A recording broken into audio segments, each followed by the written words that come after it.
Libby, I'm proud of you. You're hanging in there on this idea of influencing people through your marketing. I think you have a lot of untapped potential.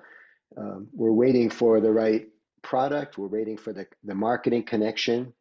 And by the way, there are people that wait decades and it never happens for them. You're already making headway on it. And I give you so much credit because you just keep looking around. What can I do? What's next? How can I serve people? It's an admirable trait. Thank you. Thank Let's do you. some quick ideas on how you can maybe get some more role. Uh, I loved what you said a few seconds ago about creating content. You used the word consistent. How often are you posting? I try to post at least, well, it kind of depends. Instagram, I feel like it's less, but TikTok, I try to post at least twice a week, if Okay, not very more. good. So But some quick, yeah, and yeah, sorry. some quick math. A couple times a week. That's 50 weeks a year. Uh, 100 pieces of content just for TikTok per year. Do it 10 years, you've got 1,000 pieces of content of probably varying quality. Some of them are really good, got a lot of clicks. Some of them were flat tires, but you got the right idea. So this concept that I'm sharing with you is called the accumulated content. So much of what's posted on Instagram is like a radio broadcast. It's a radio transmission and then it dissipates. Nobody ever sees it again. The internet, yeah, as you know, loves what's happening right now. So the post that you put out right now gets what 90% of its views immediately, and then 50% of all the views it's ever going to get in what a few days. And then people kind of have to dig back through your role to find it, right? Mhm. Right. You want content that lives on after that initial post, if you can get it. The best kind of content for that, I might have shared with this the idea with you before. It's called Evergreen. That means if you post a bit of content, you can reshare it at any time, and it resonates just as much. Sometimes I'll even stay ahead of the curve by creating a piece of content about somebody, a celebrity, who is not done making news yet. And every time that celebrity's in the news, I can repost that bit of content that I generated and I can get clicks off of it. This is called drafting. Now, you don't want to do it for clickbait, but if you're a fan of Taylor Swift and Taylor Swift is in the news all the time, it never hurts to have a couple of bits of Taylor related stuff, right? Mhm. Okay, so this accumulated content, they're called assets, and at some point that becomes your net worth because your assets are going to deliver you revenue. So that the assets, there's actually dollar signs in assets because they're worth something. Have you ever thought of them that way? Not really, no. I mean, Yeah. I think I will say, like, the affiliate marketing, you do get some, a little bit of money through that, and that's kind Yes. of what I'm working on. Hmm. But I think, I'm always trying to think larger scale and like how I can actually profit off of what I'm doing is It's the something. same concept as affiliate marketing. Mhm. Um, Um, so when I do a Facebook post, if it's any good, here's just an idea. Just try to expand your thinking a little bit. Same problem with Facebook or Insta. You do the post and then it kind of it's out there and now nobody ever sees it again. If it's a really good post, I screenshot it and now I've got a JPEG that can be cross-purposed in all kinds of platforms. I happen to be active on Facebook. I happen to be active on um, LinkedIn. And then going to put that JPEG then that I created on Insta on both of those platforms. And now it's an asset with dollar signs that's going to drive traffic to something that's going to convert for me because all your assets send people to a website, right? Or to your platform. And then there's a chance for them to buy something there, right? Even if it's an affiliate commission. Mhm. Okay, so that's the first idea is this idea of accumulating assets. The second idea is this Venn concept that we talked about, where because you've got this overlap between the two products, two platforms that you're repping now, how much, how you of course want to post both of them individually because they're products unto themselves. But can you get it more utility from doing them together? Can you have something called the Libby lifestyle? You endorse both of your products, right? You play pickleball, you said, right? Hmm. And you certainly do Yep. swimwear. I think you even model swimwear. I mean, that's just about as perfect as it gets. So now you got the Libby lifestyle. Now people want to become you. We just got back from a show, the one in Clearwater. It was called the Metabolic Health Summit. And there was a lady there named JJ Virgin.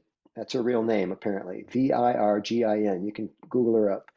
And JJ Virgin is branding her own products. Apparently, she's got that kind of a following. So you can drink the JJ Virgin power drink.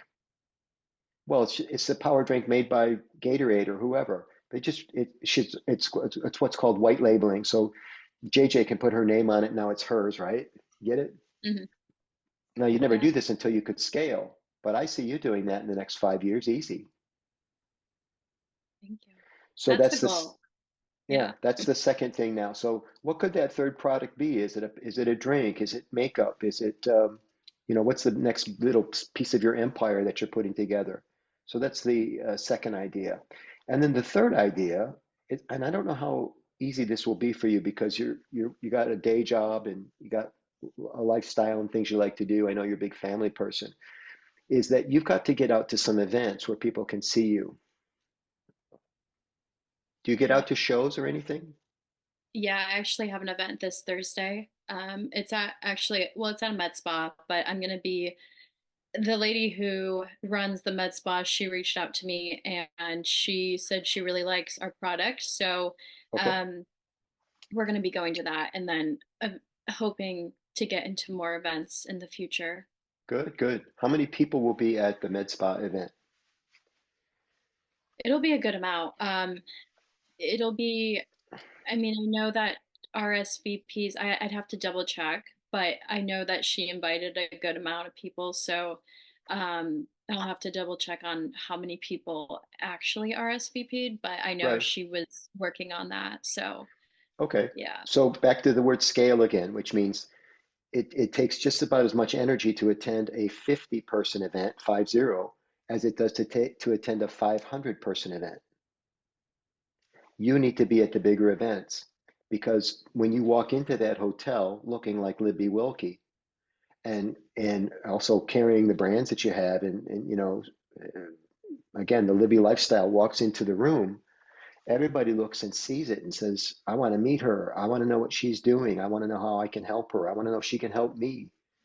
It's so hard to do that on Instagram because it just feels like we're always pushing out to these bots, and some of them are, you know?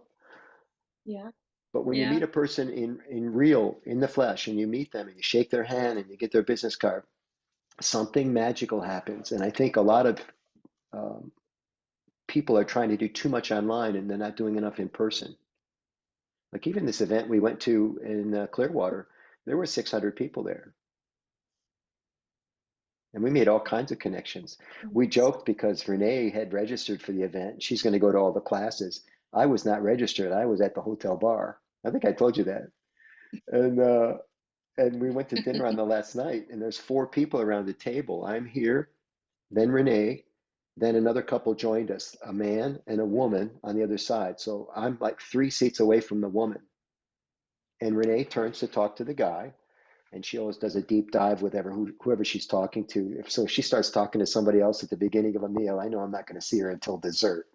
So she's chatting up this guy, and I made eye contact with this woman and kind of teased her that we're being left out of the discussion. Ha ha ha. I think I said 12 words to her, but she found out what I did, speaker coaching.